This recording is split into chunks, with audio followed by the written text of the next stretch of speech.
we'll see Dak Prescott and the Dallas Cowboys taking on Russell Wilson and the Seattle Seahawks. Pair of introductions to an NFL game, and that was in evidence a moment ago.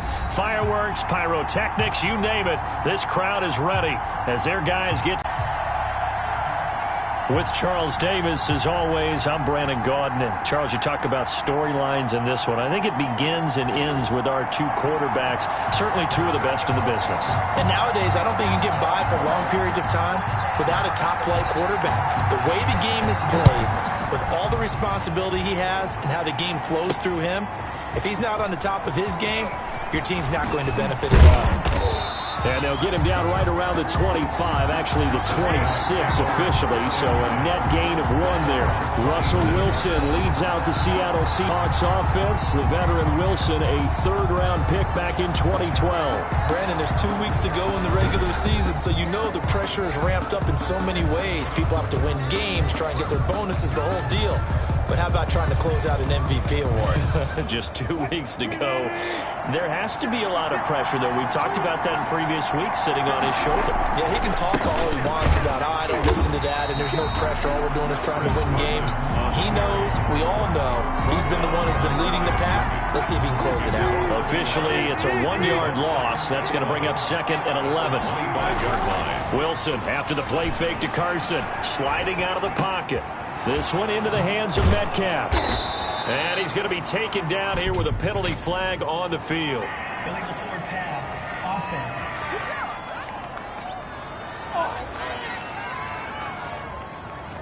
That's a good chunk of yardage. It's going to be canceled out. And we always talk about hidden yardage in a game. That's going to count as that because now it doesn't go on the books, but now they have to make that up again, don't they? Going for Metcalf on the deep ball. And that's going to wind up incomplete. However, we do have a flag down.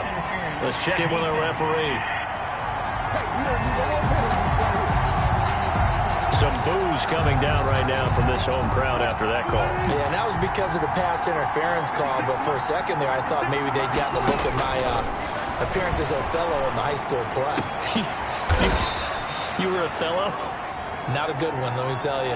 18 more yards there and another first down. Our game not even 2 minutes old, but a quick red zone opportunity. They've got a 1st and 10 at the 15. The ball popped in the air and intercepted. Picked off by the linebacker, Jalen Smith.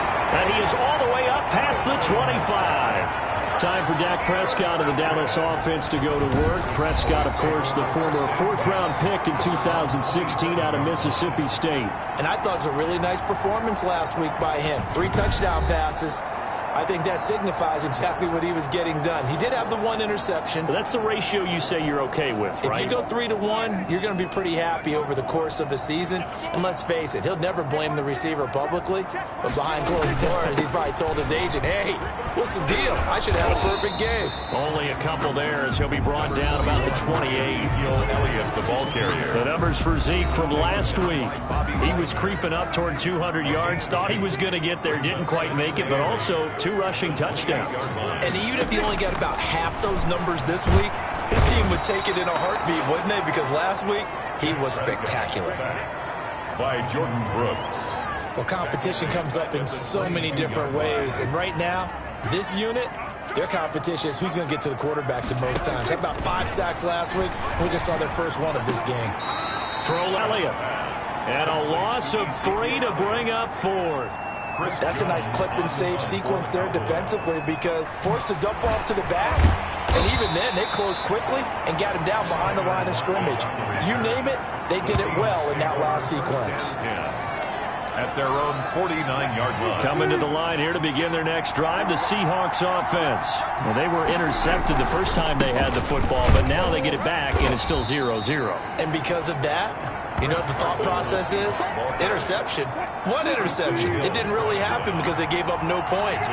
So go back on the attack. Go back and run the offense you believe will be successful. Find your playmakers and give them the football. And that is caught. And the record is his. It's a touchdown. Number 14, DK. If you didn't know it, it won't surprise you to find out that this team leads the league in scoring. They've been a quick strike team all season long. There's another example. They did it again. This offensive coordinator, right now he can write his ticket towards being a head coach. He's advanced in the ways of offense. Jason Myers now for the extra point. This will give the Seahawks a 7-0 lead. The long touchdown pass gets them 6 on a very, very tidy two-play drive that time.